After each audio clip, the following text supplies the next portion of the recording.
Hi, friends. All right, we're going to get started. All right, so welcome, everyone. I'm really excited to have this event today, and so thank you all for being here. Thank you, panelists, for being here. My name is Kelsey Ellis, and I'm the ZAP Impact Program Manager. Before we really jump into our content, just a few things to cover today. As you can see, we are recording the session, so that's great. You don't have to take extensive notes. You can go back and check the recording, which I'll post as soon as we have that available, and you can share it with anyone who maybe was not able to come today. So I'll send you that link. As for some logistics with our space, of course, lots of snacks over here. There are also to-go boxes, so if you need to bring snacks back with you, you can use those. For the restrooms, just straight out these doors, you're going to walk towards the end of the lobby, and then on the right-hand side will be the restrooms if you need those. Following our workshop today, I will send an email to all of you. That will include a brief survey, which is really great if you can complete that. It just provides feedback on these events. And also the link to where we're going to post our videos. So again, you just have that. You can share it out. So part of the ZAP Impact Program includes things like this. We have panel discussions, workshops, and we also have virtual workshops as well. In fact, I was going to put up my slide to give you the information for our next workshop. I know, right? And so our next workshop is going to be a virtual workshop. And as soon as I pull that up so that you can see let's do this one. Ta-da! Okay, so that'll be on Wednesday, November 20th. This is noon to 1 o'clock. We're going to do pause for a moment, reflect. We've all done a lot of work this year, and being a nonprofit is, sometimes I think we forget to just stop and have gratitude and appreciation for all the work we've done. So we have Bahash Mate, who is with Joy Mom, and they will be leading this workshop, give you some tools and tricks to bring back to your team, so maybe you can do some team building and culture building. And we'll get RSVPs for those out available soon. Okay, so that's it for me. I'm going to turn the time over to our panelists. Kate is going to introduce herself as well as our other panelists, and then we'll have time for questions at the end. So thank you again. Thanks. I think you can use this one too. Okay. Make sure it's turned on. No? Ta-da! Ta-da. Thank you so much. So, can you guys hear me? Yeah, I think it's on. My name is Kate Itheraldi. I am the Art in Public Places Program Manager for Salt Lake County Arts and Culture, and I'm so honored to be moderating this panel. Just so you guys know, Art in Public Places manages two collections in the county. So the Visual Art Collection and the Percent for Art Collection. We have beautiful works from both those collections on view in this stunning venue. So all the artwork on the walls is from the Visual Art Collection. And then there's two pieces from the Percent for Art Collection, the hanging work in the lobby, and be sure to go outside and experience 100 items. It's by a local design duo, a husband and wife team called Tuza Design, and there's some really intricate like laser cuttings on that work. So if you have time, take some snacks in the to-go boxes and experience the work. Oops. Oh my gosh. So I just want to, remind you all that this is presented by ZAP, Zoos, Arts, and Parks, and a huge thank you to Kelsey for putting this all together. Very, very nice. So when Kelsey asked me if I can moderate this panel, the first word that actually came to my mind was fears, right? There are a lot of fears surrounding AI, but that is not new. Humans have long been fearful of new technologies. And then eventually, they do become more commonplace. So I just wanted to start off with some interesting fears. For example, the earliest known fear is actually writing. Socrates once was quoted as saying, "Writing is a step backwards for truth." He really believed that the invention of writing would produce forgetfulness. And thankfully, his student Plato actually wrote down his teachings. So now we have his wisdoms to learn from. And just some other interesting fear examples. So people believed trains would cause suffocation at 30 miles per hour. Telephones were conduits for evil spirits. And microwave, there was concerns about radiation. And honestly, I don't have a microwave, so I still have that fear. So in thinking about this, I found this quote. I know how cheesy it is to pull a quote, but I found this quote and I thought it was so perfect for this panel. You can't create art without tension. You can't create change without the fear that it might not work. So when that fear shows up, the answer isn't how do I drown out the fear? The answer is to welcome that fear and dance with it. As arts leaders and as creatives, this is constantly what we do. We learn to dance with our fears. Like, is our exhibition going to be successful? Putting my art on the wall, how will people relate to that? So we're actually pros at dancing with new fears, and so I encourage us to be super mindful and not dismiss the fears of AI, but just embrace it. And that's kind of the idea of this panel, is to, if you're kind of unsure, maybe this panel will make you a little bit more comfortable, or if you're really like already full on into AI, then maybe this will give you some new tips. So super excited. For those of you who don't know, I just wanted to start also kind of cheesy with the Wikipedia's definition of artificial intelligence, and I'm just going to read it. So artificial intelligence in its broadest sense is intelligence exhibited by machines, particularly computer systems. It is a field of research in computer science that develops and studies methods and software that enable machines to perceive their environment and use learning and intelligence to take actions that maximize their chances of achieving defined goals. As we're talking about AI, please be so mindful and to check with your organizations about their AI policies. Salt Lake County actually just initiated an AI policy that employees are required to follow. And within these guidelines, there might be restrictions on data management, like plugging in data that should not be in a public space, and proposal creation. And just be mindful that if your organization doesn't have a policy now, it might in the future. Also, does anyone see anything wrong with this AI-generated photo? Anyone notice? It is spelt completely wrong. So all the images on this presentation were actually generated by AI. I used Canva, and I plugged in, please create a warning sign. And that's what was generated. And I was like, that is actually so perfect, because keep in mind AI can totally produce incorrect or misleading information. So again, I'm just kind of setting the tone for those who might not be familiar, but just to quickly go over what AI can do.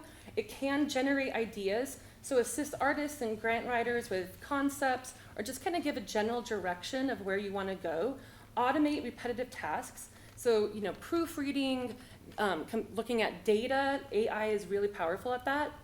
Analyze the large amounts of data, create drafts, and improve accessibility. I was already talking to some of you out here about like alt text and improving accessibility. That AI can be such a powerful tool.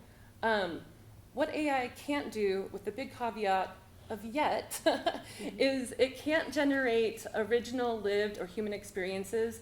Your personal experience as an artist or with your organizations, those are going to be your stories to tell, and AI cannot tell those.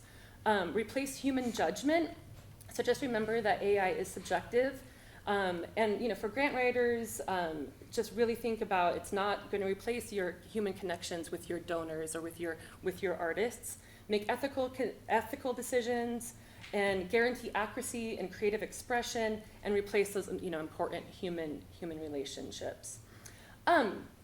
So AI can be very overwhelming, and so I like to think about AI as going to like Home Depot, and you're like, I need one nail, and then you get to Home Depot and you're like, there's nails for cement, there's nails for wood, there's nails, all sorts of nails. So how do you select the right nail for your project? And that's really going to come to you, like researching what product will work for you.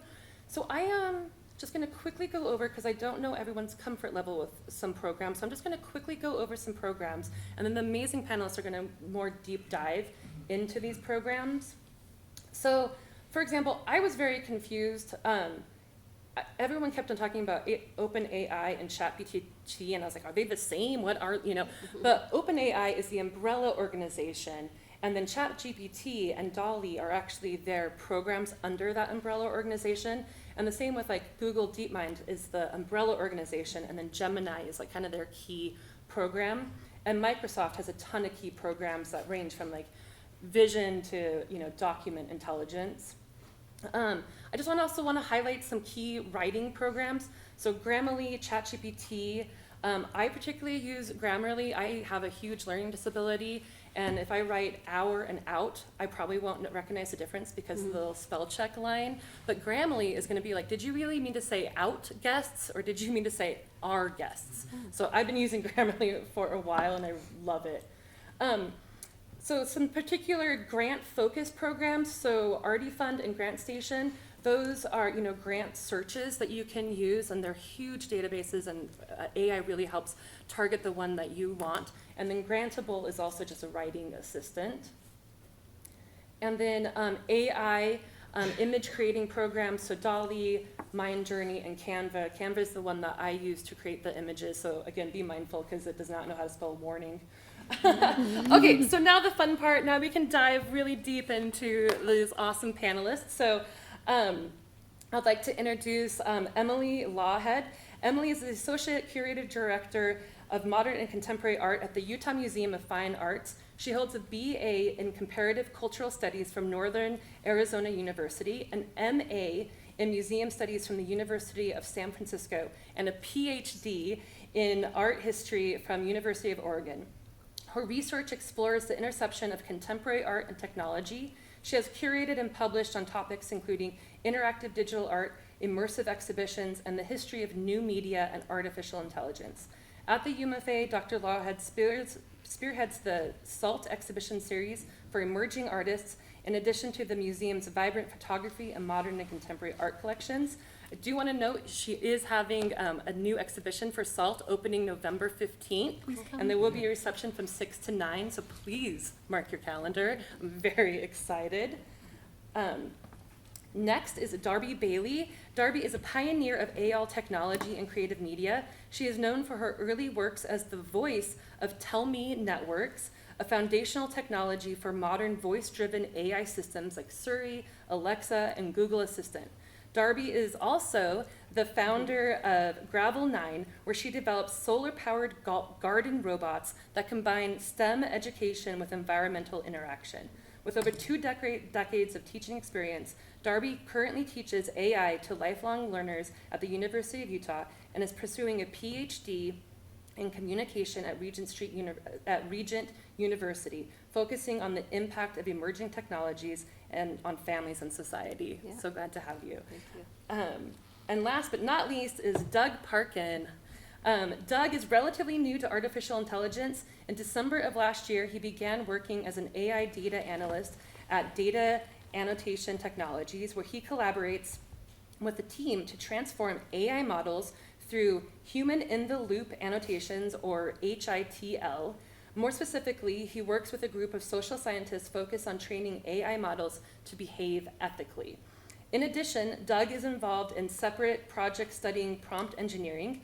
The team is analyzing the development nature of AI model response to prompts to help develop strategies and best practices for interacting with models. These prompt skills are crucial now and expected to become indispensable as AI models are gradually granted more agency. So welcome, Doug.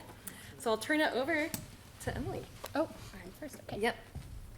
Thank you so much for that introduction and for setting the stage so well for all of the big themes that we want to talk about today. So my name is Emily Lawhead, and I'm Associate Curator of Modern and Contemporary Art at the UMFA. And I'm really excited to be talking about this topic because it's part of my grounding academically, and really fun to be able to talk about it. So my plan for my portion of the day is to talk a little bit about the origins of AI art from an art historical perspective and how it's kind of come about.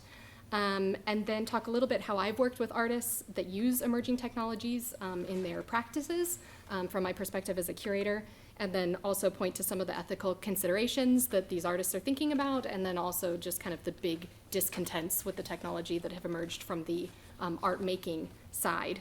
And so we'll fly through a lot of history in a short amount of time, so just bear with me here on kind of a condensed timeline. Okay, so first I'm going to give this really condensed and kind of broad stroke overview of the history of AI art kind of since the development of computers in the 50s and 60s, since this kind of came out with the development of computers coming out of World War II. Artists have always really pushed the limits of technological development, as we saw, like even philosophers were concerned about writing, and even like manufactured paint tubes and things like that were a technology that was something that people had to think through and change the way that art was produced or thought about as these different kinds of technologies came out. And artists have always kind of been on the forefront of tinkering with this and taking these things and asking questions and using it and not using it and writing about it and incorporating it into their practices. But it became a lot more pronounced with the development of computers as this became this whole new kind of frontier of a tool that could be used in art making. And so artists/scientists, including these ones that are on the screen, started to use plotters and punch card technologies to create images that kind of they were interested in this intersection of math, science, art, and started really using computers in that way to produce these kind of image-based works. And then a little bit later, this man called Harold Cohen kind of came onto the stage. He was one of the first artists to begin exploring computers as an artificial intelligence specifically, and not just interested in like the capabilities of punch card or basic image making. And he developed this software that he wrote himself called Aaron in 1971 that essentially produced this robotic machine that would produce paintings. So he would program with certain instructions into this robotic arm that would then produce the actual work. And like there's iterations of this that exist. You can look up videos and stuff of it working. There was recently a show up at the Whitney actually with this work, which is really interesting. And so he started to tinker with this. Can you go back one? Sorry. And you can kind of see in these works, he started to be able to produce curvy lines that was kind of different than the punch card things that the software was allowing for things that were more rounded, and being able to do that. And then he still hand filled in the colors. You can see that he kind of had it label which colors he wanted where, but he would still kind of intersect with the work with that. But he was really interested in developing this and to work with it because he was really curious to ask some basic questions about what art is in the first place. And so he was asked some really big questions, like what makes an image evocative? What can an algorithm produce something that's evocative, not accidentally, but like in a consistent way? And what kind of minimum conditions does a set of marks then become art? So he wanted to investigate that and interrogate that by using this technology and to ask those questions. But by the 80s, he started showing his work really widely in a lot of international museums and big major collections at the Stedelijk, at LACMA, as of MoMA, lots of big shows that started to kind of, show his machine and the work that he's creating. And it eventually could mix its own dyes even, but he often still hand-colored the works and really saw this as a collaboration and intersection between himself and the technology. And he considered Aaron to be a poser of problems to an artist that he would then try and solve, that Aaron would come up with something that then he would have to interrogate in some way. And then he just kind of said, in his perception of the machine, that I can change the rules. Aaron can't. It is the rules. It's a rule-based system, which defines it as the most remarkable artist assistant in history, not as an artist. And so he always kept kind of strict control over the software itself because he saw them as very separate and very much as a tool in the process. So another big leap kind of came in this technology in around the 2010s when generative adversarial networks came out, GANs by short. They were kind of be able to analyze, mimic, produce new images from a set of data. And perhaps the most famous intersection with art for this was this portrait of Edmond de Bellamy by an artist collective called Obvious, based in Paris. And they created a data set of 15,000 portraits, which by comparison of what we do now is teeny, teeny, tiny. But they were really interested in this question. But they used 15,000 portraits throughout the history of art and then asked the GAN that they had written to produce a new family tree. And they were really interested in its ability to investigate and interpret or contribute to the history of portraiture. So it ended up kind of developing this family tree that this one of Edmund became kind of the most well-known. It kind of blew up as this generated artwork that you can even see as kind of mimicking a painting, you know, the kind of techniques and different textures and things like that that they use. They wanted it to be in conversation with this history of portraiture.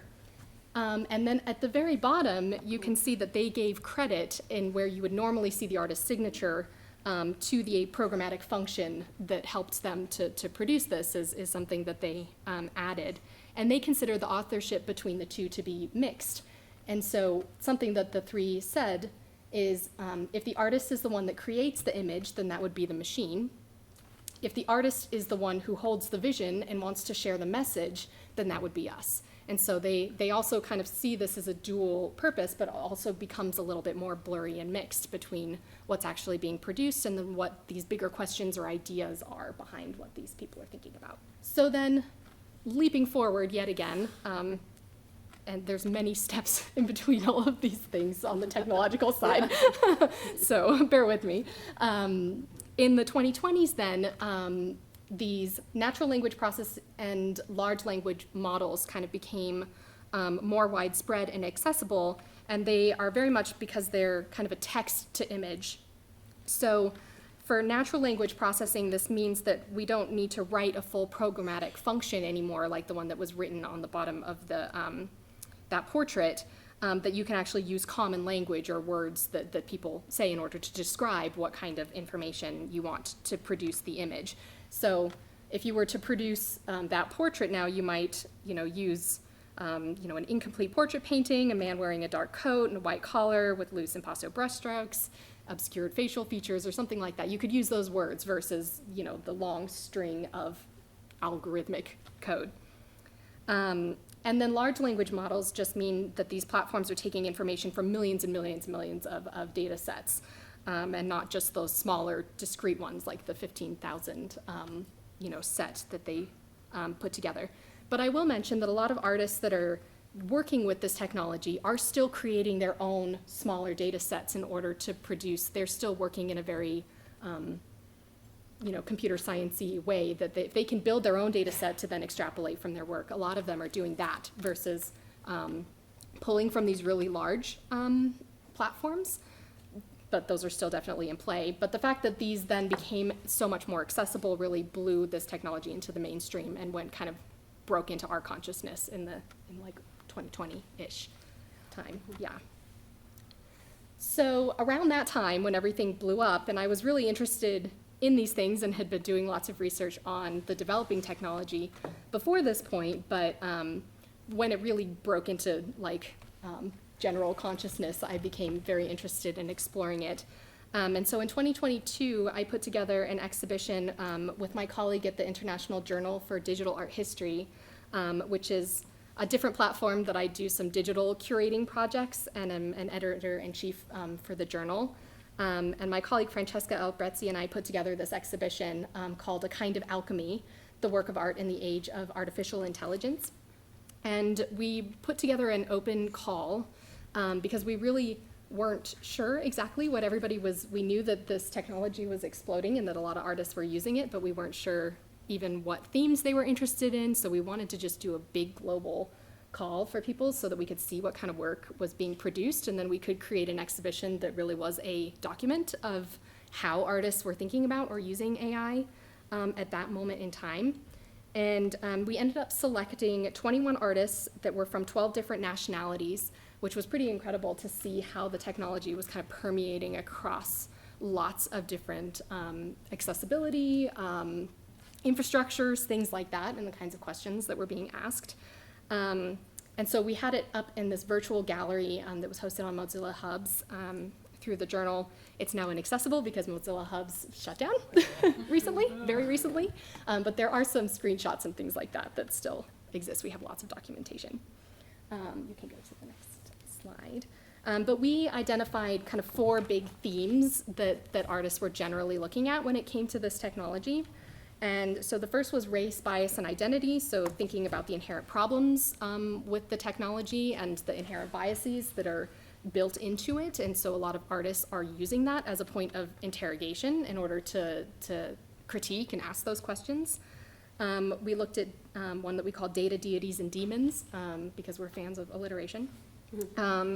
And we were these are works of people interested in how images can be manipulated in really wild ways, but also this perception of the technology as being kind of omnipotent or all-seeing or God-like, because it just appears, and a lot of artists are kind of interested in interrogating that side.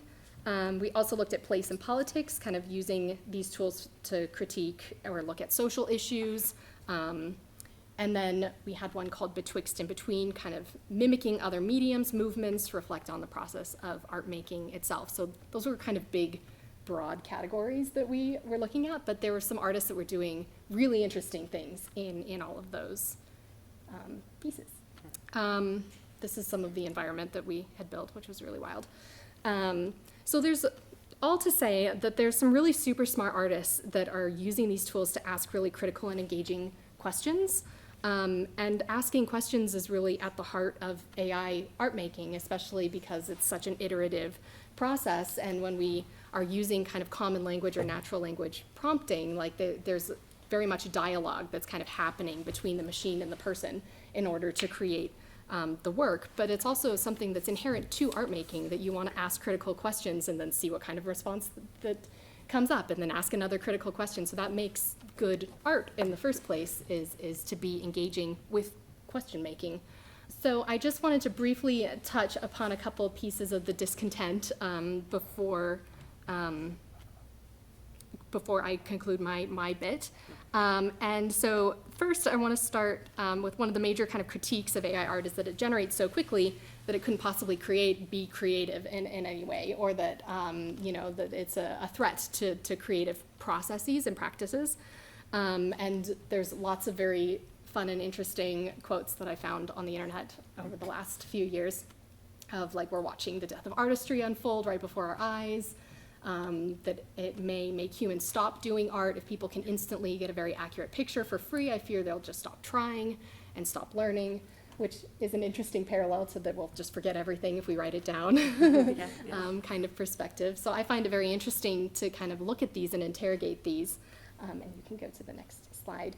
And art historically, something that I'm really interested in looking at is the parallels between the developments of these technologies and the development of photography as a technology.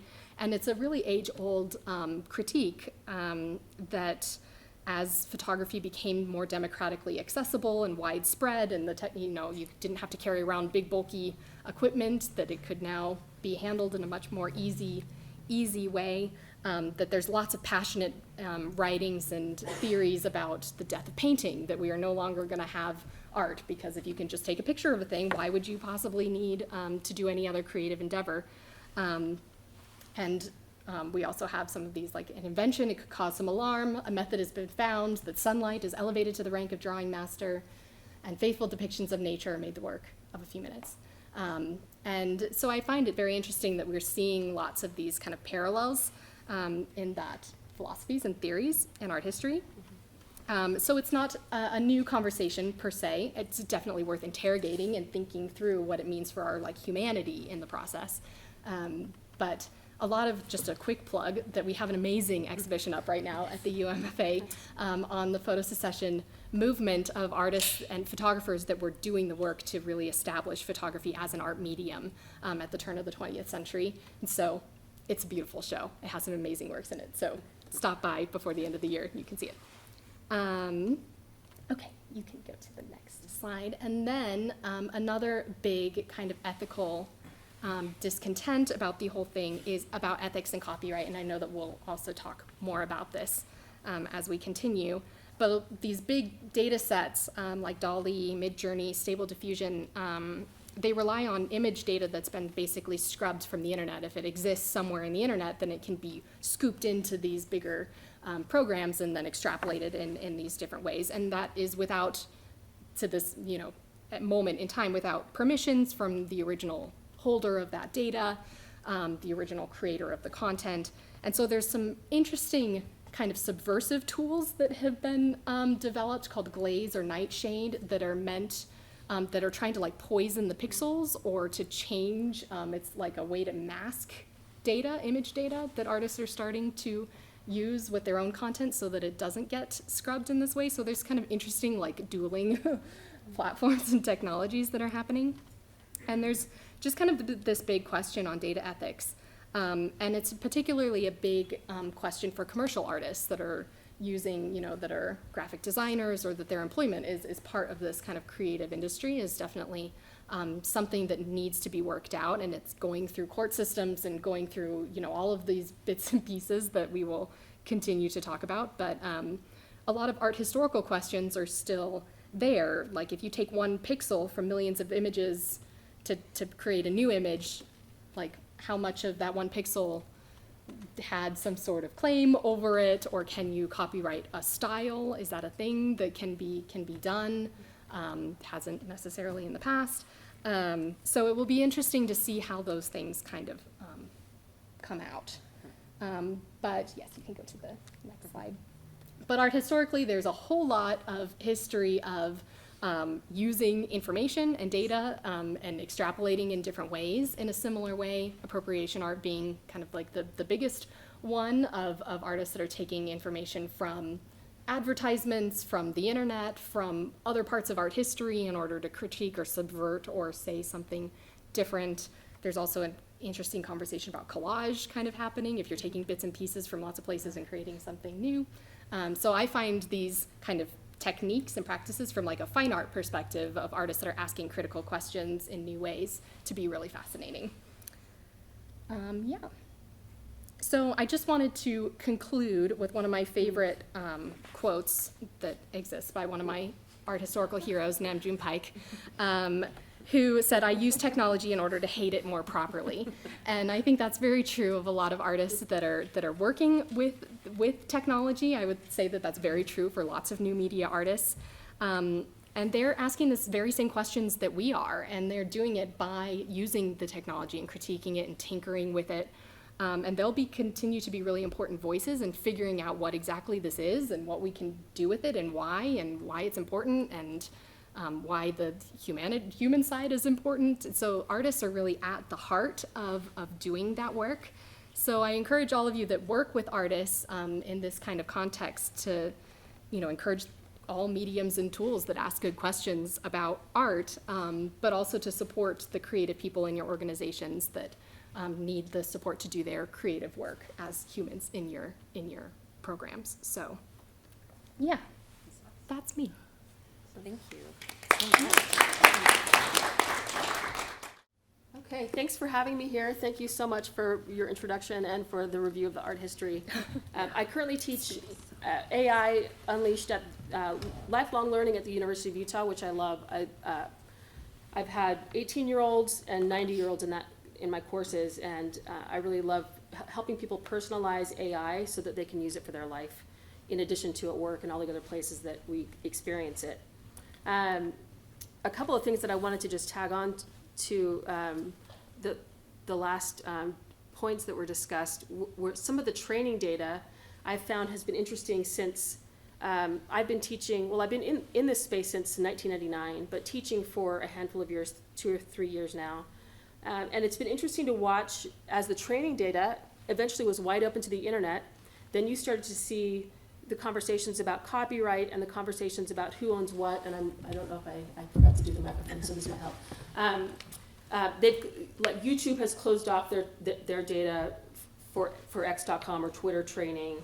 OpenAI, they've all kind of siloed their training models, which is part of what I consider to be closer to the browser wars of the 1990s, more of a profit model, which has been an interesting development that's happened over the past couple of years. In addition to alleviating some of the fear, I do notice in my courses and just generally that people do have a lot of fear around this technological shift that's happening. And if you think of OpenAI or ChatGPT as being like Microsoft, and you think of Google DeepMind as being like, well, Google, not Microsoft, they're all siloed to some degree. So helping people find a way to use the tools that work best for them in the ways that they want to continue in their own career, or personally they want to become more creative, or they want to pivot a career. Choosing the right tools is part of that process and that planning that I think has been the biggest help I've found for people. Instead of trying to bite off the entire artificial intelligence field, you can understand the ways that you can use it personally. Right now I work as a data engineer for the Department of Commerce for the state of Utah, and a lot of the change management and the signing off and getting permission to use AI in your organization is hyper important. I've had former legislators in my course, and I had a C-staff gentleman in my course last fall, and his dev teams wanted to start using AI on their data sets, and he said you can't do that because they had HIPAA and FERPA, right? They wanted to go in and play, but you've got to be really careful, because once you give it the training data, like the art, once you give it your social or your name, or you give it your children's data, it's got it. And whether you give it to Gemini or Google's product, or you give it to OpenAI's product, those are two different models. So they own those training models. I'm personally starting to build a model on my own. I got a new computer, and I'm building my own model on my own machine so that I own my training data. So there's tons of different ways you can go about doing that, but it is important to remember that once the cat's out of the bag, the cat's out of the bag, and it's been trained on. With that being said, I'm going to go through a couple of tools here that I found have been the most useful with both the people that I work with at Commerce in trying to understand ways to use, like for example, ChatGPT, the tool that I have here for documents, I would say is the best place to start if you want to start learning how to do prompt engineering. There's a lot of guides out there from MIT free courseware, or you can even just ask ChatGPT for help to say, help me make an image, what should I ask you? Because it's free, and it will now make images for free. But again, if you know that you are, let's say, a teacher and you're already using Canva, I love Canva personally because it's got so many different plugins. ChatGPT is actually a plugin in there if you have a certain paid account. But they're really good they've been really good at creating templates and different tools in there that accommodate a really easy to visualize user interface. That's good, I think, for both youth, K through 12, and also educators and those that prefer more of a visual interface. So I'm going to go to ChatGPT really quickly here, and I'm not logged in.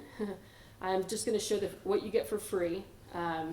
I have all the paid accounts, which is hard on the budget, but I'll show you. I'm going to show you Anthropic's Claude after this one, which is a paid one. But if I'm going to use a case that I had in a course where there was a retired gentleman, and I'm seeing this happen quite a bit. Retired people come in and they want to know, how can I use AI to maybe keep working or become a consultant? He was an attorney, right? So he wanted to know how to, I'm going to say, draft a lease agreement. Please. I was trying to say please. Be nice. So it's going to go ahead and give me a template. And one might think, okay, so now that means leasing companies or whoever might have a company that does these types of agreements is now going to put attorneys or lease managers out of business. But the thing is I could say, now draft one that adheres to Utah law. Certainly, okay, sure. How do I know? How do I know that it really is based on Utah law, right? I like to show this just because you can see the speed at which it spits out this document. You can copy and paste this into Word. If you have the paid version, it will give you, you can say, give me a docx download. But you still have to have a human look at this. This applies also to schoolwork, to if you're doing a press release. But when it comes to the fear of jobs being replaced, I like to use this example because if you're a practicing attorney and you need to sign off on this, you could be a consultant and work a few hours a week and be an attorney and have all of your documents be relatively drafted relatively quickly. Or I'm going to be selling my condo soon. I could theoretically draft a document for sale, but I still have to go to a licensed agent or a title company in order to make sure that everything's on the up and up. Now I want to just show quickly, I'm going to have it make an image, please. I don't want to print. Please create an image of Mickey Mouse. So I don't think it's going to do it because Mickey Mouse is very protected. It's now in the public domain, is not. Yeah, but So great to hear its answer. I can't wait. yeah, so I also have X ready to do this. X will do it. So this speaks a little bit to the inherent bias that's in the systems, what the training data has been, and how they act differently. So you can choose your tool, right? Choose your flavor. You're going to get a different result every time you're in a specific tool, but also there's a different flavor between the tools. The word delve, if you see the word delve in writing lately, it probably came from AI, just so you know. Which is fine, but I'm starting to see it and I ask people, did you write that? Yes, I did. Oh, and I get it sometimes, I'm like, never use that word again. Okay, so here, please create an image of Mickey Mouse. I can't create images. I thought I could. Create an image of a cat. Okay, I'm gonna log in really quickly. I thought I had Dolly for free. Maybe it doesn't anymore. I think it just went behind the paywall not very long ago. Yeah. So I'm gonna log in really quick. I'll just go to Grok though, really to A and B this. So this is Twitter Grok. Please create. I'm not saying please. Create an image of Mickey Mouse standing on Utah Red Rocks. I had that stacked and ready to go. That's pretty good. I mean, right? So now that I log in, and I apologize, I hope I remember my login. Happy. Let's try. In the past, it would not create an image of Mickey Mouse, and no, I'm going to have to skip over this because I don't want to have you sit and watch me log in. I will say that in the past, ChatGPT is much more, I'll say, guarded. It has more guardrails than X. All of the systems generally, well, there are systems out there that will do any image you want, literally. But most of these have at least child safety guardrails, I'll say, for images, right? ChatGPT is a little bit more guarded in saying, that's a trademarked image, it's copyrighted, I can't make that image for you. X, on the other hand, and it's getting better because there's more inputs to train it from, will do it. Next, I'm going to show you a tool called Claude from Anthropic, and I found this one's the best for coding at this point right now. It's almost like every week, like the browser wars I mentioned, every company has some new release to compete against the other companies. Claude just released something today where you can ask it to create a game using your actual computer browser, or I'm sorry, it will code using your browser. And I just came in here and it didn't use my browser, but I gave it this prompt and it said, please make a rudimentary game of castles with a fun and engaging UX interface that I can play in this browser with you. And I'm going to run that prompt again after I show you the game so you can see the speed. But it gave me the game rules here, and then I click this, and I can go ahead and play the game. You built stronger walls, I can train soldiers, now it turns. There's no sound effects, obviously. I could probably ask it to give me some kind of in-browser sounds, and I can just sit here and play this game, and I won. Nice. And I'm going to repeat the prompt so you can see, just see the speed at which it works. And sometimes it might have known that it already created it for me, but it says, let's see, let's play a text-based game. I don't want to play a text-based game. I'm going to hit retry. We'll just do this for fun, and see if it will code it again. It's doing text-based again, but you can see it does it differently each time depending on what I ask it to do. That's the creativity inside prompt engineering, really, is understanding, using first principles to say, create X with Y and Z, and then having the output come out. Even if you do the same exact prompt each time, you might get a different result. And this speaks to a little bit about when I was introduced about this. It's a Singularity chapter here in Utah that I'm an ambassador for, called Gravel 9.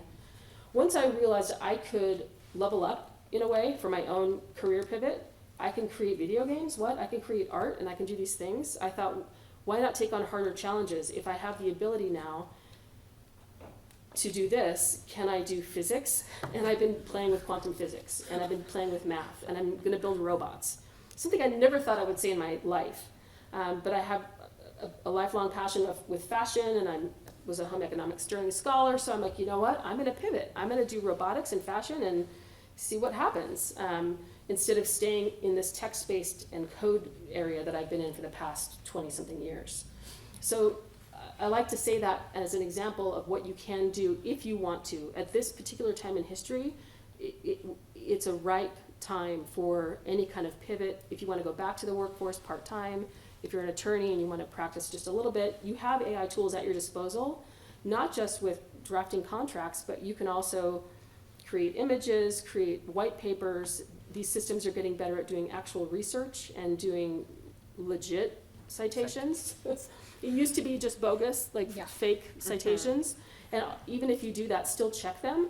But it's getting really, really good, which to me is super exciting because it allows it allows all of us to get smarter and to use our human ingenuity in more robust ways. So documents, visuals, and automation, those are just some tools that I wanted to show you. The way that I've seen these used in organizations, for the most part, a lot of people are still figuring out how to prompt for document automation, but to make their day-to-day job easier. If you use Google, you've seen the AI tools maybe integrated in there where you can have it not just spell check your email, but draft an email for you.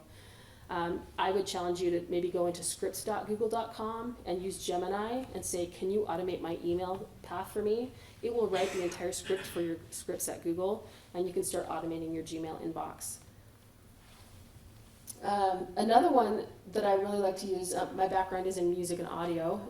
So when Suno and another one called Udio came out, I was really excited, and I actually love this Suno. I love this product. This does dip into, just like the art, this dips into some of the copyright issues that surround AI generation and music. Right now, I think Universal Music is suing Suno. Suno trained, I haven't been able to get real clear on how they trained their system, but I have read that people are inferring that Universal Music is currently building their own AI model. That's why they want to sue Suno, because they want to release their own AI model for all of the artists that they already have in their catalog. And that's another example of, their own siloed model that they're going to use however they will. But Suno is available to use. And I did music in the 90s when it was reel-to-reel and tape, and then it went digital, and it went sampling. So this is, to me, another step into the future, not necessarily forward, but in technology use, in that it's a tool. And what Suno is starting to do, which I won't show here now, is you can sample your own voice, put it in there, and it will use that as a track, much more like a traditional digital audio workstation. Right now, it's still so early for so many of these tools, but you can come in and I'll just say, I'm going to do an instrumental, and I'll just do a jazz, actually let's do a news intro with slide guitar. Again, to see how fast it works, down at the bottom here, it's generating 10, 9, 8, 7. It's actually a little bit slower than usual right now. Okay, there it is. So it's created a song.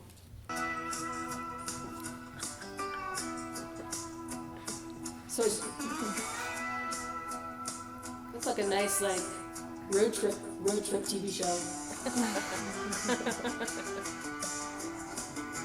So I know you can't really hear the quality there, and now I'll turn that. I've got my audio playing.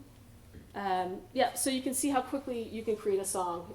It gets really granular in there. You can put lyrics in, and you can ask for specific instruments. You can then do split tracks. So you can do, let's say you do a song with a male vocal, you could then send the split tracks out. It would give you the drums, the bass, all the different instruments that you can put into a regular audio workstation.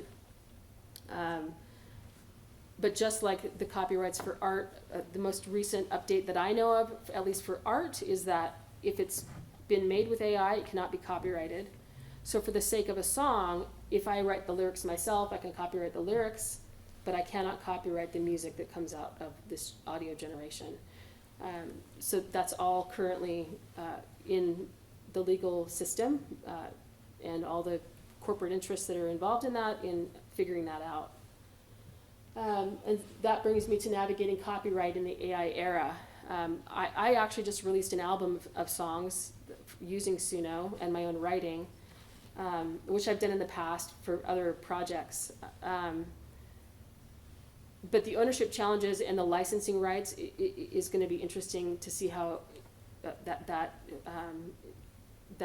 that plays out moving forward.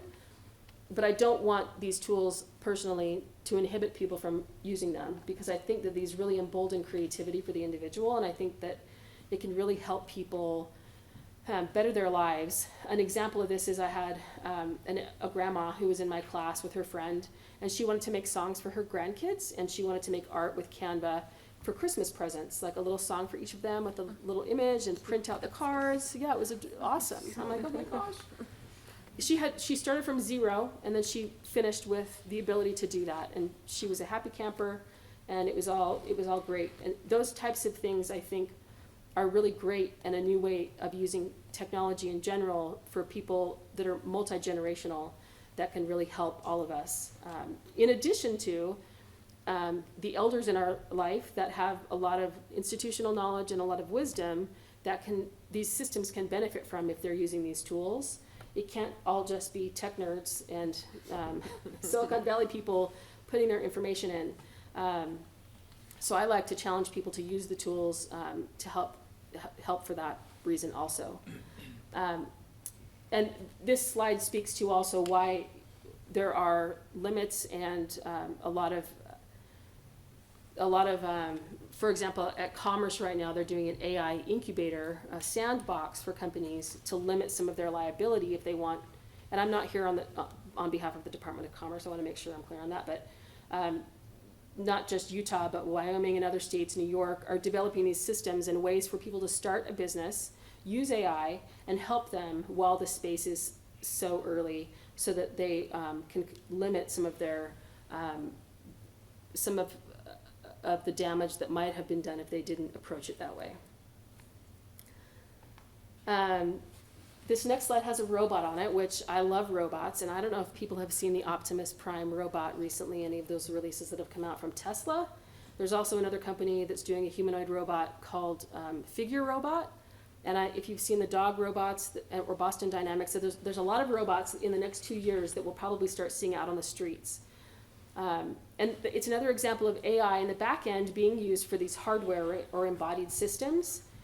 And it's just super exciting to me, but at the same time, once we have those systems in our real living space and on the streets, it will definitely change the way that we interact with each other. And right now, as we're interacting with a web browser or a phone and an artificial intelligence, the nature of, like, it looks like she's on a date. I don't know. Like, is she on a date? Or, like, people, talk about what will happen if people start dating robots, or if you have children that play with robots, will they prefer the robot to who knows how that will happen. But it also is a good reason why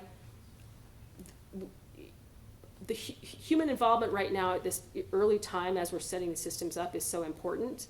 And as was mentioned earlier about the writing tradition being something that people were scared of, and then we went, actually going back to the oral tradition now is something that I think can benefit, and there's some research out there that's starting to look at the Socratic method in education and project-based learning, which requires you to be kind of off your screen, and it's got to come from your own human brain. I've heard tons of stories from teachers who are just getting chatbot homework assignments turned in, and moving to the Socratic method and having students actually present or do project-based learning can really help alleviate that automation that some students have a tendency to approach their work with by just using ChatGPT for their homework. And then also for career pivots or for thinking about what you might want to do with AI, or in the next, if we live to be 300 because of AI and medical technology, can you step up your side hobby, or do you not like your job? Do you want to shift careers? Right now, you can so easily not just use AI to help you figure that out.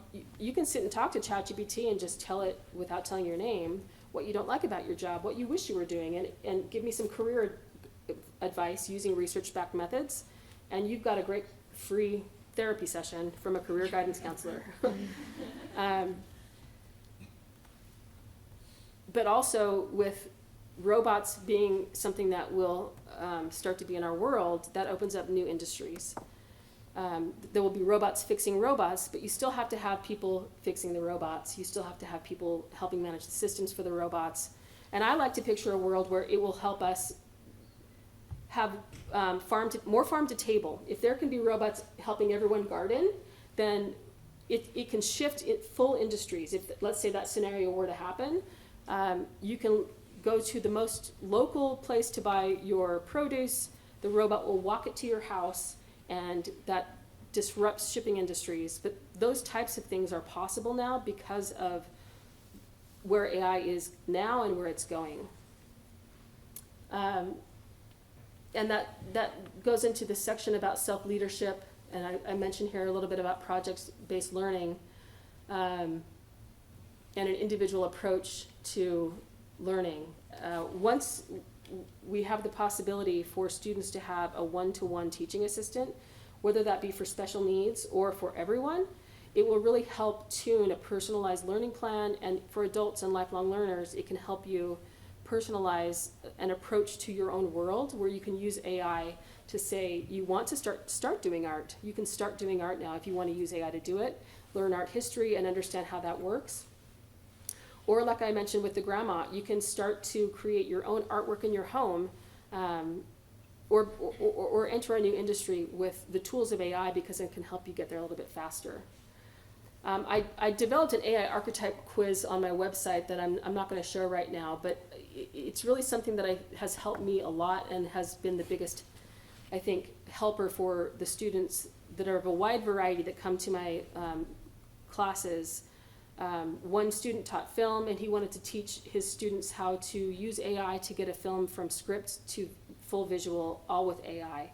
He figured out how to do that with the tools, but his approach and what his project requirements were set up front. Just like the grandma that wanted to build cards and do art for her kid or grandkids.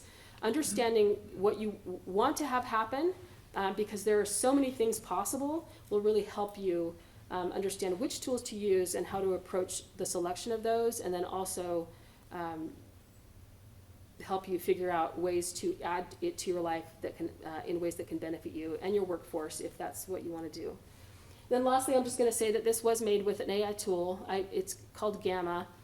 It's specifically a PDF/PowerPoint generation tool where you can give it an outline, and it generated all the images automatically.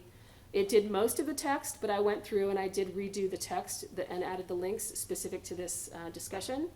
But Gamma is just one more of many tools that can do that type of thing. And it's just as fast as the other ones I showed you. You could actually just say, give me 10 slides on prompt engineering best practices, and I didn't edit this one, it just generated it on the fly. But that's really what I wanted to show, and I just want to, again, challenge you to try the AI tools and think of ways that you can use it to take on harder challenges that can benefit the world or your family in ways that you might not have thought before. Thank you. So mind-blowing. Thank you so much. I didn't know you Thanks. can create a game and play. I know. That's That's incredible. Thank you. Doug, do you want to take over? Thank you. Thank you. Stage tech. I actually was a stage tech for a long time. Me too. So, I have so many questions for you guys, but I'll save them and we'll go ahead. Let's move into from the background that they said into sort of a practical examination of how these AI models are perfected, as close as we can get to that, and then some strategies that we can have in our interactions with that. So we're going to talk a little bit about, let's make sure this works, about our human plus AI world. So we need to maybe first examine how and why we train AI a little bit more. Thank you. And I can do this. I was going to get up and walk around, and then I realized, yeah. So I'm a little soft-spoken. Let's examine how and why we need to train these AI after they receive this sort of data dump. How we need to make them more ethical and approachable machines. And then we'll go into our 21st century toolbox, and we'll start looking at prompting strategies. I can look over here. Data annotation is taking this principle that we've had for a long, long time, that it takes a village to raise any part of our community. So it does take a village to raise an AI model. That's rich African tradition in that the more voices from the community contribute to raising up any member, the better that member's chances of success in that community. So it does take a village. Just a few highlights. During their training, AI models are subject to a human in the loop. We provide annotations. We'll get into sort of the nuts and bolts of that, but that's just during training. It's important to have a group of humans, that community of humans, to refine the responses that AIs provide until they're released into all of our use scenarios. AI, funny thing, AIs are given really hilarious names. Some of those names survive. Early on, I'm a novice and I've been working for about a year in AI, but early on one of my projects was Claude. And so somehow it kept Claude, almost all of these funny names. This morning I worked with Achilles and Malfoy and Cashew and Zebra. What a trouble Zebra is. Zebra lies incessantly, so it's our job to curb that. It's so funny that it's engaging, and you just want to keep on getting it to lie. So I guess if your parents kind of understand that. But, we're making progress in these models. As it is now, the data that these models are trained on is exclusively English. They only know English documents. So just in the last little while, probably in the last few months, the technology has arrived where people who want to build models in their own cultural language have that opportunity. So they just started working on a Japanese model that is trained almost exclusively in haiku. It's brilliant. And a Spanish language data set that is native Spanish documents. So not things that have been translated by a translator that was programmed in English. You can see there's a cultural problem there. There may be, we don't know. But if we train the data on these specific languages, then we can develop cultural. I'm an anthropologist, so I'm always looking for those ways to almost silo a culture in training so that we can see the differences between these AI models. So the kind of overview of some of the fun stuff. The AI models are book smart. No offense to anyone who's book smart. They're information rich and wisdom poor. They know everything there is to know and have no idea what that means and what it might mean to us. So, especially for large AI models that are based on these large language models, it's really important for this human in the loop during the training to provide annotation to it, give it some answers. So annotators are presented usually. In training annotation, the AI models are instructed to provide 2 responses, to bifurcate themselves and present 2 responses. And annotate because the nature of the neural network is competitive and comparative. It's best if when we provide them feedback, we provide them in a comparative sort of sense. So all we're doing, the annotators are looking for evidence of a lack of wisdom. Are they truthful? Are they, does their response contain bias? Is one more biased than the other response? And those annotations are compiled and become part, and as a prompt, become part of the AI model's understanding of its large language model. And that's the sort of loop that we use to create honest and ethical and truthful AI models. And it takes less time than you would think, but more time than you have to get that accomplished. So some of the models, even that we have access to, are not 100% truthful. And so there's a strategy to overcome that, and we'll talk about that in a little bit. But it's some of our fears, I think we can generalize that some of our fears of these technologies is that they're not going to be truthful with us, or that they're going to mislead us. They're going to lie to us. And so at first the models weren't trained, and that's exactly what they did. So the part of my job is to make sure that when we all start using this in our creative endeavors or in our business endeavors, that we can rely on it and we trust it. That's what annotators do. We correct these inaccuracies that we see in the responses. We make sure they're safe. We rate one of the responses better than the other, so the AI model can learn comparative.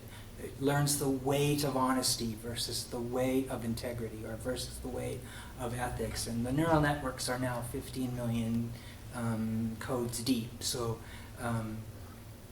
we don't know how those work, but we know that when we train them, they get better. And this is the way that we sort of incorporate that African proverb. We make it a community of folks who prepare the AI for all of us to use. But there's a second way in. You'll notice now that there in your Google searches there's a Gemini summary that shows up first. And not on everyone, but on a majority of those summaries, you'll be asked, and if you care to provide feedback on that summary. So you're continuing annotation, even in a field model of an AI model. So if you have time, it's always important to glance through that Gemini summary and see if something strikes you as showing bias or relying on a stereotype. And if you relay that information in your answer to that, the AI will learn those things, and the better it learns those things, the less often it's going to rely on data that's biased or untruthful. So look for those ways when you're engaging with your AI, look for those ways to correct it. And we're going to talk a little bit about that in prompting, but look about those opportunities for you to add your own take. It's very important that it's all of our understandings of bias, because my understanding of bias is somewhat different than all of everyone else's. So we look to improve these models once they're in the wild by our interaction. So let's talk a little bit, sort of wrap up with some strategies for prompting success. Right now, our only way into artificial intelligence. At first it was code, as you, I have so many great questions about coding, but, and then, you know, typing in natural language, the large language models that use natural language processing, are those 20 months old, 21 months old, something like that. It feels like they're just babies, and indeed they are. They lie like you wouldn't believe.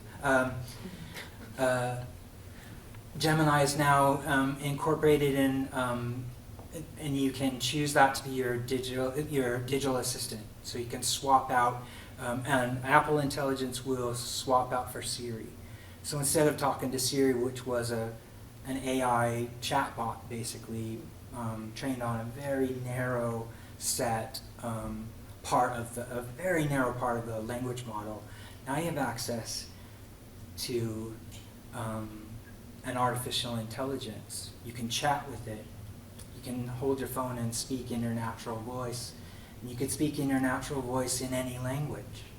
It would be translated. So we're working on the problem of the translation. But let's talk a little bit about the importance of these and establish some best practices in how we interact,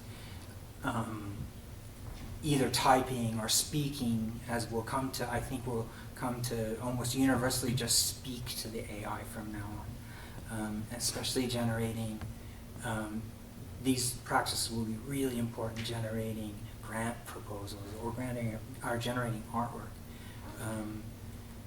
The first thing, as specific as you can. Sometimes it's not possible to be specific because you don't know the language to use to be specific. But in your interaction, in these prompts, the first thing you should think about is, am I being as specific as I can?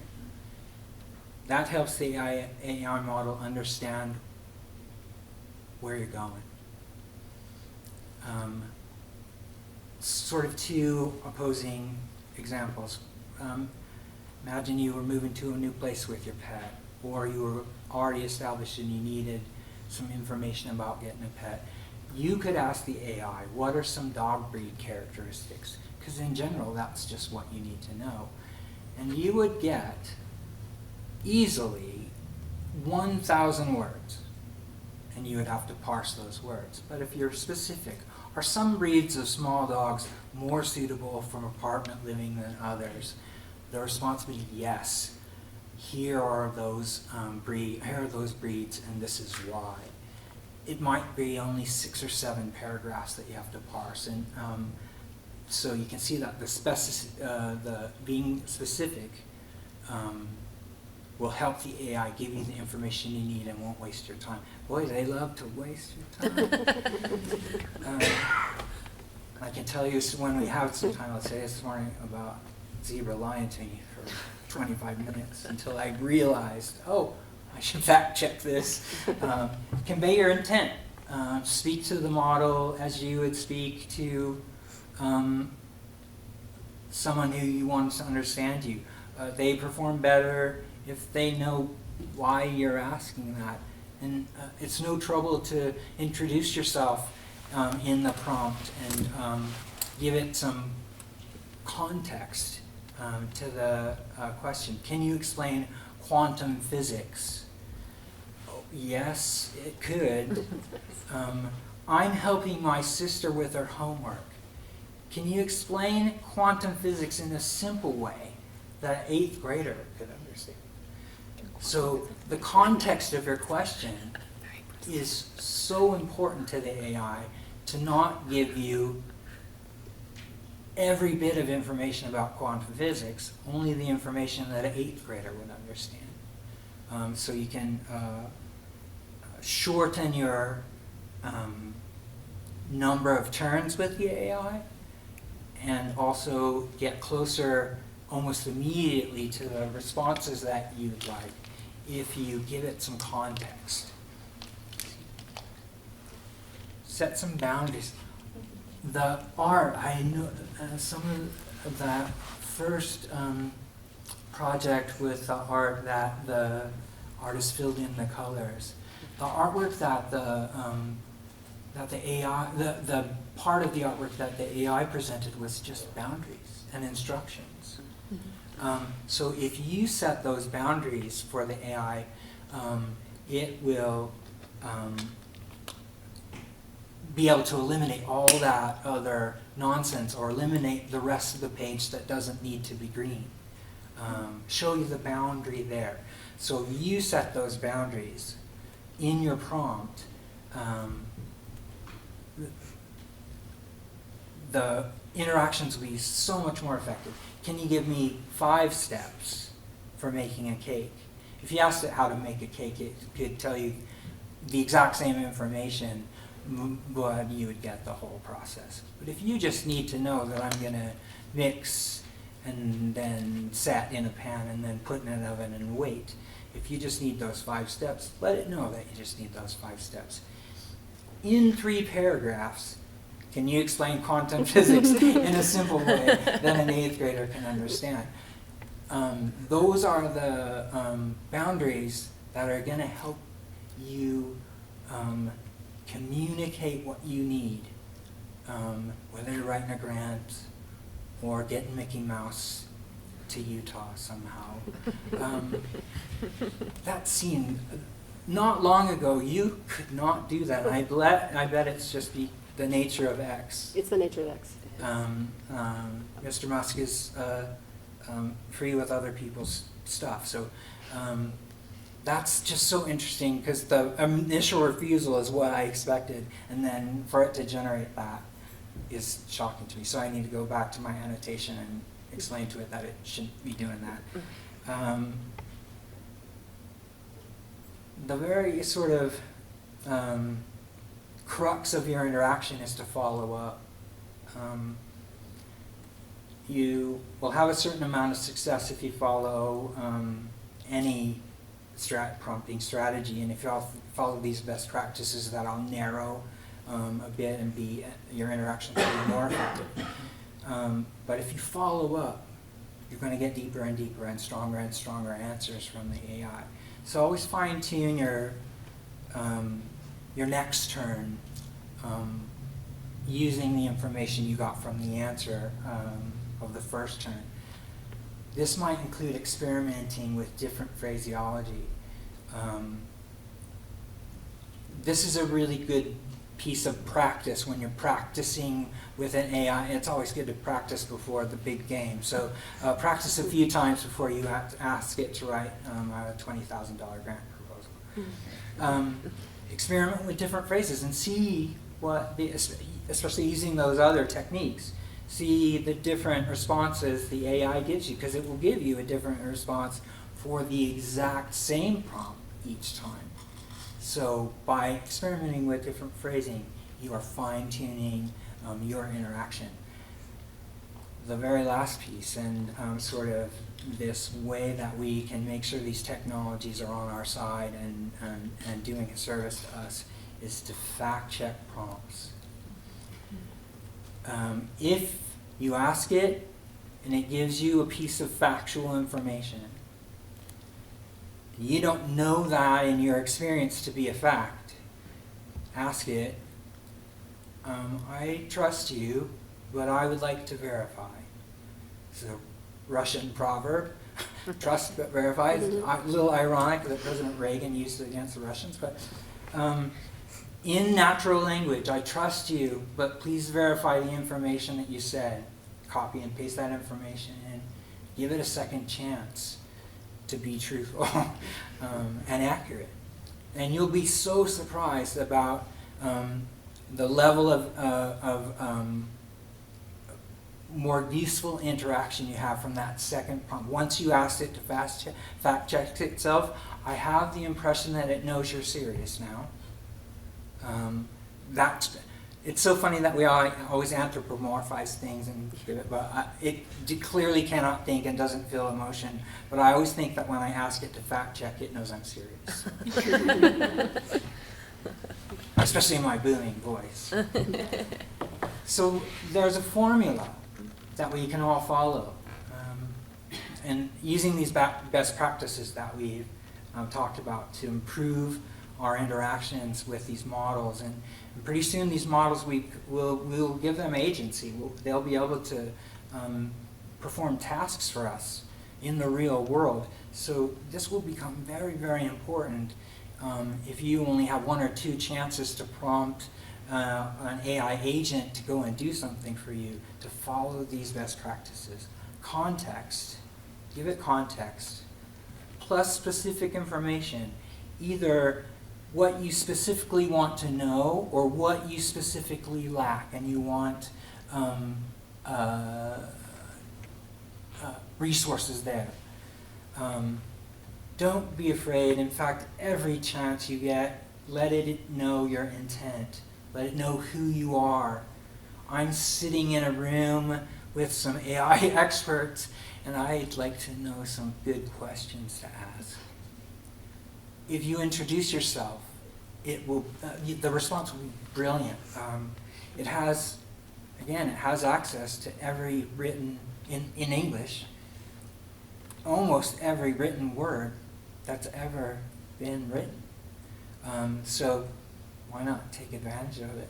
Tell it who you want, who you are and what you want, and let's see what happens. Give it a really specific response format, as specific as you can, so that you don't end up with information from 1850 when you needed information from 1920. So that you don't end up with an entire white paper when you needed 2 paragraphs. Give it a response, set some boundaries for it. And if you do those things, you're going to have an effective prompt, and you'll see that as you take your turns with the AI, it feels like it's becoming more engaged and more responsive. And that's actually just because you're giving it better information about what you want from it. So bottom line is practice, practice, practice, practice for the big game. The better we get using these models and improving our interactions with them when it doesn't matter, the better our success will be when it does matter to us. And when it matters to other people as well. So practice. This is a tool. Anthropologists love to study tools, and in fact, that was. I'm a recent retiree. Finding a new interesting thing. Holy moly! We have this transformational tool. It's equivalent to opposable thumbs and electricity and fire and the wheel. I need to practice with this. So just a little bit each day. Just ask it a random question whenever you have a chance, so that you get better in these best practices. AI models, we a little bit talked about this. They're not likely to directly threaten any of our jobs anytime soon. From an anthropologist's point of view, they're not organic. They don't have fight or flight. They'll never be aggressive. Aggression is completely the result of evolution. They haven't evolved. It's a tool just like any of those other tools that frightened us before. So the machine itself is not dangerous in the sense that it can take your job, but a person who's mastered these techniques and practiced, a person who can use these AI models effectively, they have distinct advantage over folks who have not practiced. And when this transformational tool becomes as ubiquitous as television and radio and our telephones are, which may happen very, very quickly, those advantages will be everything. That will be the only meaningful thing that you can communicate to other people, is that I have a skill with interaction with artificial intelligence. How can you use that? How can you use me to improve your things? So people who can, I understand the fear. I think the reason I'm so interested is that it's terrifying. But little bits and pieces every day, and these best practices are going to give you that sort of advantage that you need to continue. So go get them.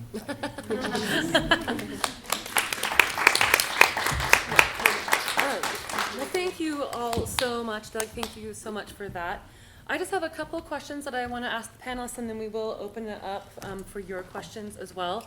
And Doug, thank you for ending on that. I think that that's the biggest question that gets asked is, will AI take my job? Well, that was my question. Yeah, which is very valid. And I think there is an underlining of that is, no, like, I think that's the easiest way to ask the question, but I think the underlining questions are, how can I prepare for what the future looks in my job as art leaders and creatives?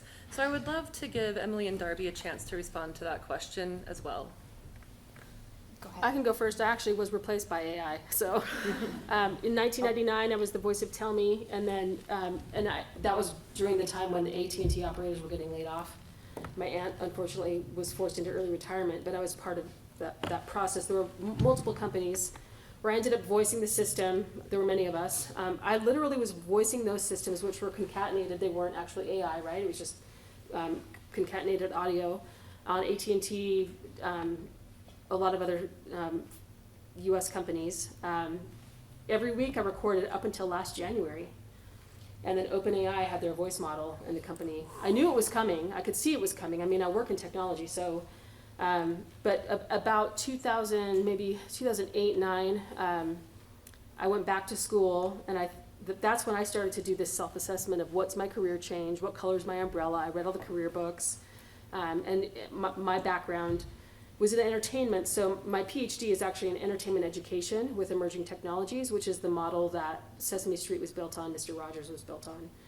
So I took the opportunity to go back to school at a time when, and I wouldn't say this is necessarily true right now, when a master's and a PhD were appropriate, and that's the path that I'm on. But right now, you might be able to go get a trade degree or pivot in a different way, and that really, it comes down to doing the work for yourself to figure out what you like about what you're already doing and what do you want to be doing, because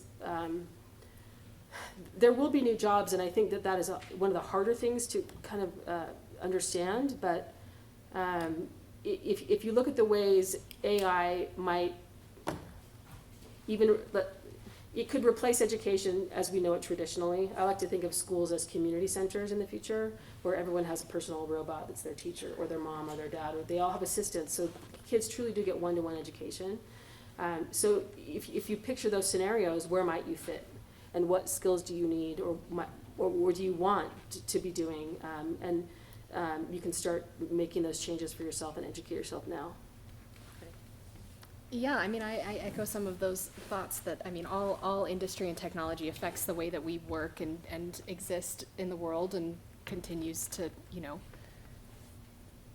steam-powered trains evolved into another kind of trains, and you have to, keep innovating and pivoting with all those things. But I think for all of us that work in arts and culture, like, we value that human creative element that's part of everything that we do, and that is never going to be replaced by some other kind of system, because even behind all of these machines and all of these things, there's always a human involved. We get extrapolated that we think that they're kind of existing, and even the phrase of artificial intelligence makes it seem like they're just kind of, it's off doing its own thing without anybody involved. But there's always humans involved in the process, and we'll continue to need all of those creative humans in order to use it and to work with it. So I definitely think that jumping on the train now to kind of understand how it's impacting and how to incorporate it into your jobs. But I definitely think that, like, that core part of everything that we do by working in the arts is never going to be replaced by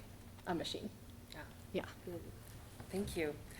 Since this is a ZAP panel, and all of us, in the arts, we need to fundraise for a living sometimes, and artists need to, to learn how to network and develop. I would love to hear from each of you, and Doug, you gave some really great tips, but I'd love also to hear from each of you on advice for using AI for fundraising and development. Open it up, and do you want to start? Sure. Something that's really interesting, because actually some of these grant-making AI tools are new to me. I need to dig into this a little bit more. But it's an interesting thing to think about and talk about, especially when we're all working with really limited bandwidths and we don't have full grant writing teams. We have one grant writer at the UMFA. We certainly do the work of many, many grant writers.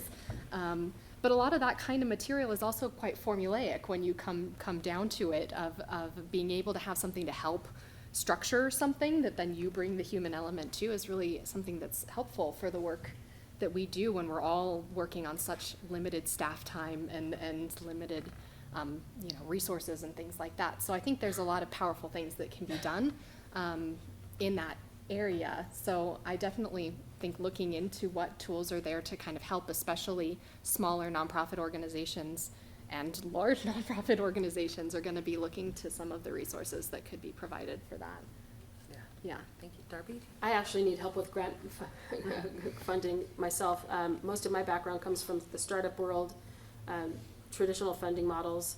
But one of the things that I am looking at, my research is transmedia, entertainment education, so there's the multiple nodes that you might use for a media campaign.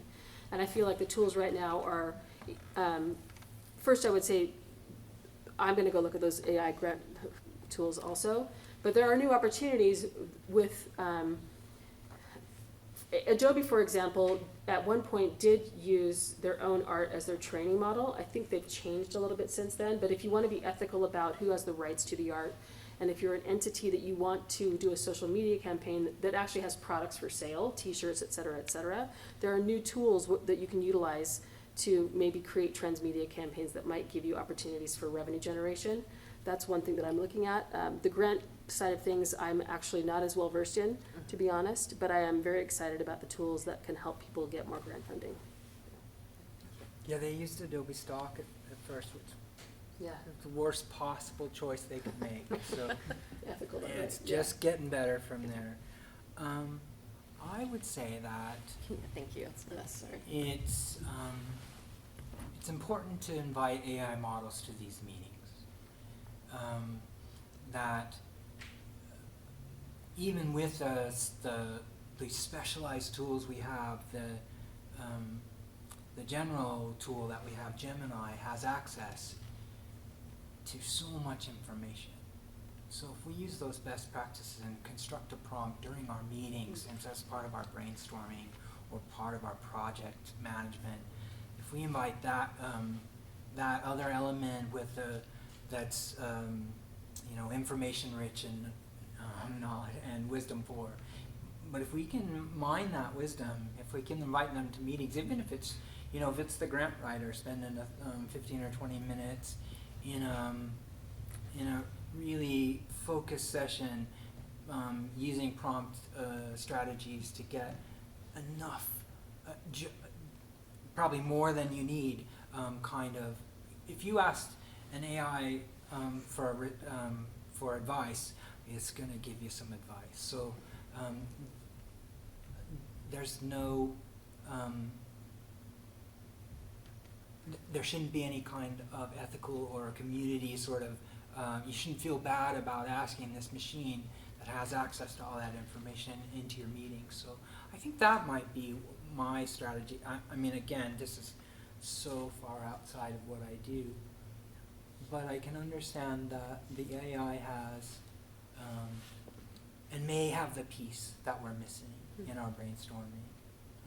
And if I'll just add one quick thing to that too, is part of it is also finding the grants that you might be, your organization is qualified for in the first place, because there's so many things out there in the world that have money pots that exist in lots of places, and some of the battle that grant writers are always going up against is finding those ones that matches your mission statement or matches whatever program you want to do, that you have this great idea, and you'd like to get some money to do it, but I don't know if there's anybody that has money to do that. And I would think that that's what a lot of these tools are helpful to do. So there's the one side of actually producing that kind of formulaic, answers in the actual application, but it's another thing entirely to try and match and find, so those kinds of tools are also really helpful for arts If I organizations. could just piggyback Yeah. on that, just from a competitive landscape perspective, if you're competing for all the grants and other people are using the AI tools, this is where the AI race starts to get hyper-competitive. So if you're not using them, take the consideration of whether that puts you at a disadvantage versus using the AI tools, since people are Totally. And just as we're asking these questions, if you have follow-up questions, or I'm also stand up and grab those from you. Yes, we'll go over here, and then I know if you've submitted questions, we have those lists too, so hopefully we'll get to them. So a question that came to my mind was, what if a lot of people is applying for the same grant? They are asking very similar questions because actually the context will be the grant itself, right? So how can you be original, or how can you not, I know that every time that you ask AI, it gives you a different answer, but it will have similarities, and what you want when you're writing grants, it's to stand up, right? So how can we deal with that? Well, I think it's humans, but. Yeah, go Does ahead. anyone wanna Anybody take wants to that? respond? I'll just quickly, you're right, the human element is what will differentiate you. Just like there are AI tools that help you generate grant proposals, in hiring, there are now bots working with bots. So I expect the same thing will happen, where it's just information overload, but information diffusion, trying to get to the most likely outcomes using the AI. So the more human you are, if you add human elements in there that are unique to your proposal, there's no way that's your best way of being unique. Yeah, but there's something interesting in the tool, as you said, because it generates different answers at different ways, or maybe asking the question in a different way. It could just help with the brainstorming process of like, is this a stronger thing to say, or is this a stronger argument, or is this more interesting? It might bring up something that you don't, haven't thought of yet. So you could use that as a tool in the process. I think an anthropologist might say that almost universally, the responses from the AI, from your interactions, will lack culture. So your way to make that stand out is add that culture back in. Add the voice of the unvoiced in the response. Find that key bit that hasn't been communicated by the AI and add that in your own voice. I think that's the way. Can I just ask, Darby, you mentioned the word delve and how that's a really iconic AI used word. Are there any other trigger words like that we should all be aware That's of? the only one I know of, just because I'm a heavy X user and with a lot of dev people, and they started to notice that. And delve, I can't think of any right now. Okay. That was one that stood out, that I thought OpenAI had explicitly tuned it to be lower, but I've been seeing it recently a lot, and I need to go investigate if they change that. There also is, I will say though, a setting in OpenAI, if you have ChatGPT and the paid version, where you can customize the response. Sam Altman had an example of this where he said, give me terse responses in an academic manner, something yada, yada, yada, where he was able to kind of tune overall, generally, every response he ever got, because sometimes it does go long. You'll say, yeah, give me an outline for a story for a 6-year-old, and it will just go and go and go and go and go and go.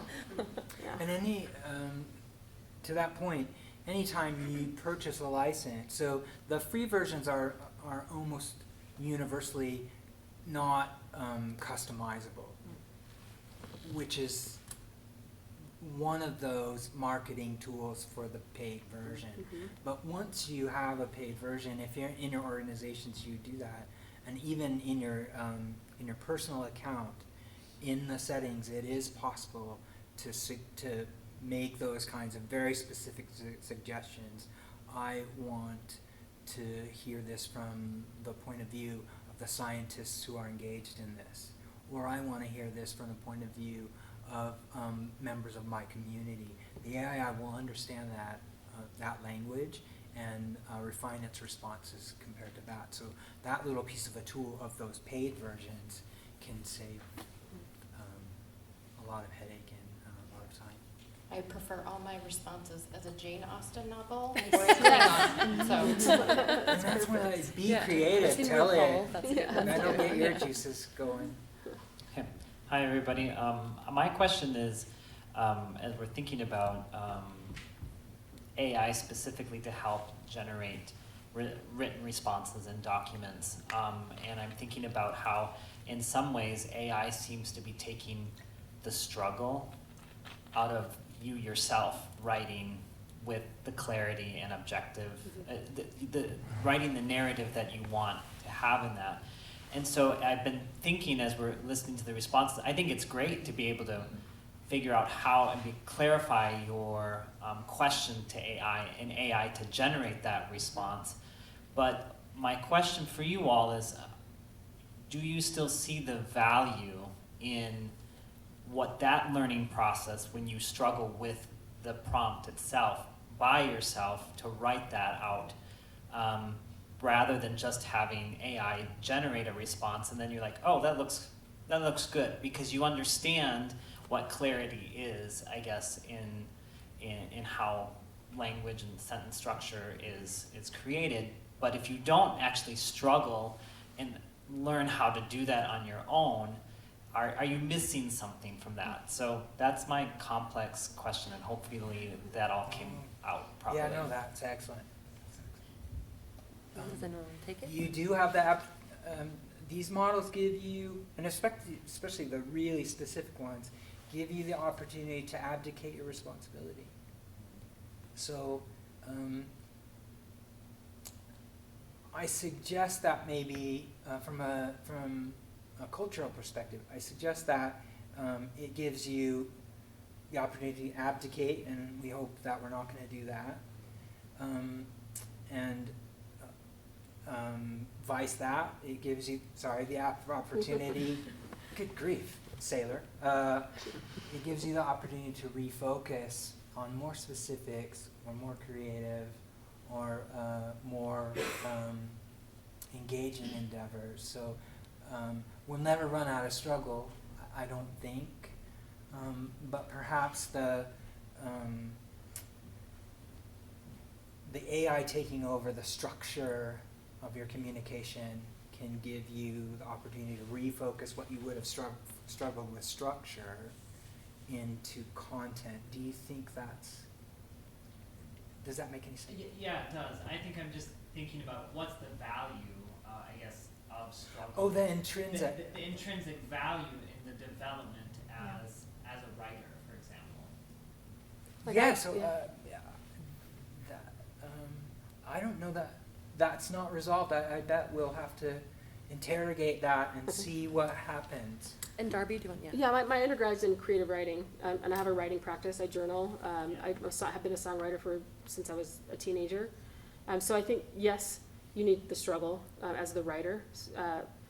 And so a lot of my research also is K through 12. So if you don't know what you're looking for or looking at as a writer, and if you're having children or kids train on these models and not learning the struggle of writing, they're missing that. So I think as we're talking about this now, it can be kind of categorized to these different subsets. But if you do have a writing practice, as a writer, your innate ability to fill the well and experience your own struggle and communicate that in the way that you do as a human is completely, in my mind, totally separate from AI. Like it's like doing a copyright contract or a songwriter's contract or give me a social media post that will SEO traction or whatever is different than saying I'm going to sit down and write a short story. It comes from my own human personal experience, even if that includes my experience with AI. That's just my, Yeah. And I would say that the struggle is what makes good art or good writing or good, like that's where we would really pull up on it. But in different kind of struggling ways, like I've used it to help me draft like a rejection letter to some, or like pulling out of something, and those are like really hard things to figure out, like how do I even start to articulate this in a way? I feel so bad about this thing happening or that thing happening. And I've used it kind of as a, like, get some words on the page as a draft to help me then grapple with how I want to say this, and then to use that as like templated.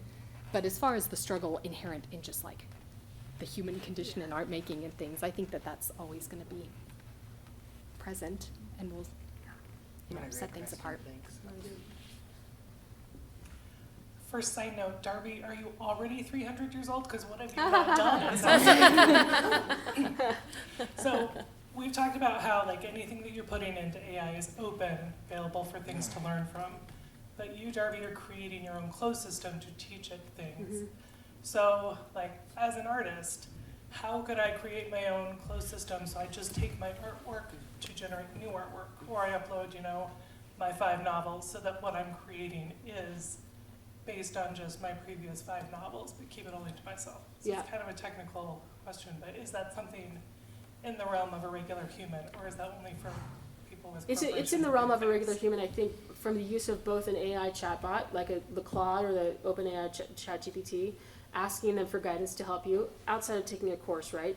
But you would go to GitHub, or you would find a model from, there's various places where you can get the code set.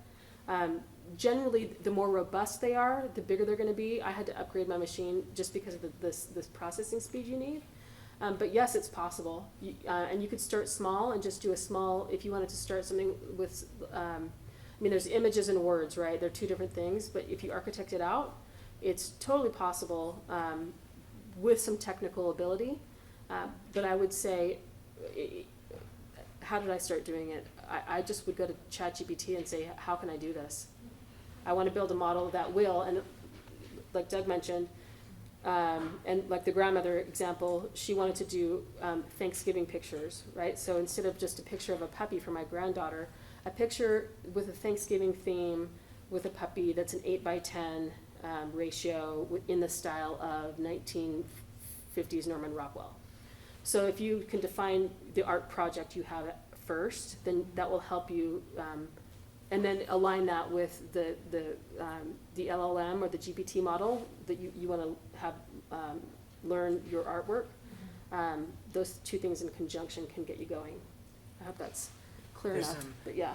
There are a ton of university students who this is their field as well, so don't be afraid to Yeah, you can't break anything, send anonymous just go- letters to those. Yeah, Please help me. yeah. 20-year-olds full of power. I want to be mindful of everyone's time, and if anyone has a little bit more of a hard stop, but you have a question, we will take that first. Otherwise, I'll go back to Kate for some of the questions you've already submitted. Because I can stay here all day, so I'm having a good time. Go ahead, Kate. Same. I think what's interesting too is the kind of a similar theme through all of the presentations is like this community engagement. You created an online, virtual exhibition. Your games, the music you create, right?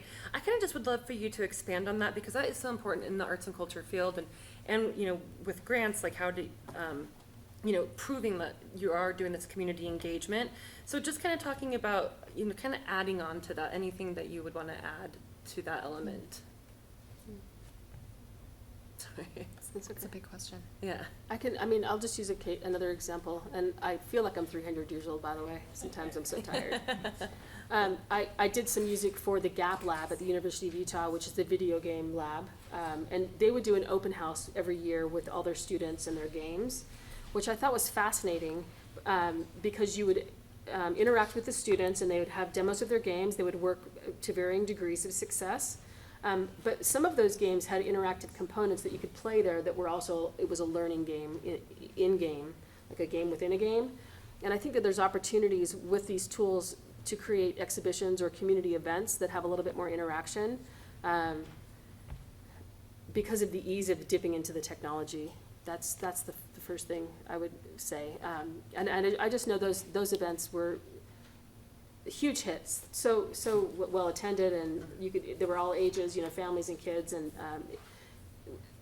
there was a lot of good interactive elements in those events that I think is more possible now. Yeah, so cool. Yeah, that's interesting. To add. Yeah, I think from working kind of across globally with a lot of artists from so many different countries and things for the exhibition that I worked on really opened my eyes to the kind of different forms of accessibility. I worked with some artists that really had very spotty internet access, but were still producing really interesting work. So we did Zoom calls with most of them, but there was one that we could never, she was in Ethiopia, and we couldn't get her on Zoom, but we had to communicate on Instagram and things like that. So really interesting to kind of see that we're sharing lots of global moments, but then you know, that it's not really the same in all of our experiences across. So I think artists are always good at asking those questions and opening our eyes to the different balances and inequities and things like that, especially the language piece that I was talking about.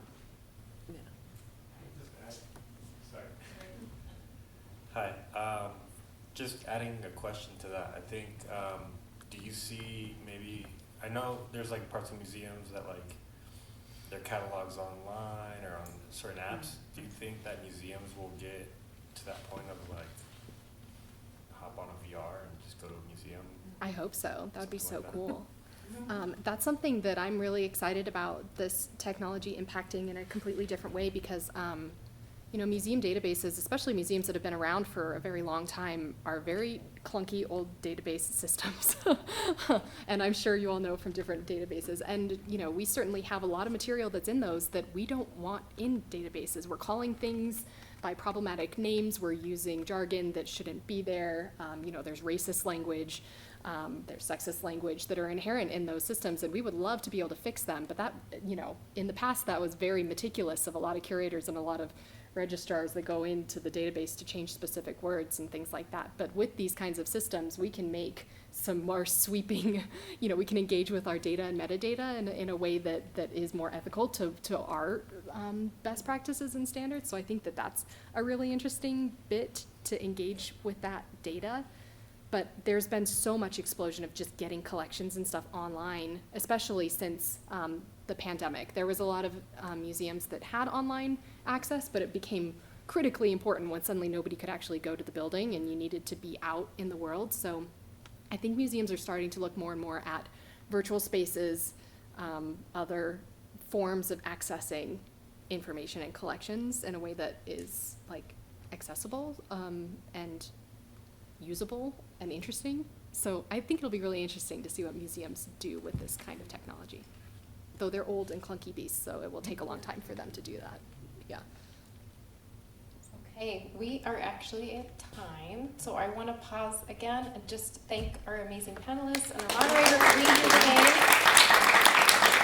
And thank you all very much for being here. I think we're here. If you have some other questions, we'll be here for a little bit. But thank you again for coming today. We'll get the recording available to you and share out as well. So thanks again. Have a good, oh, and I promise, take some food. I promise, go take some. Thank you. Thank you.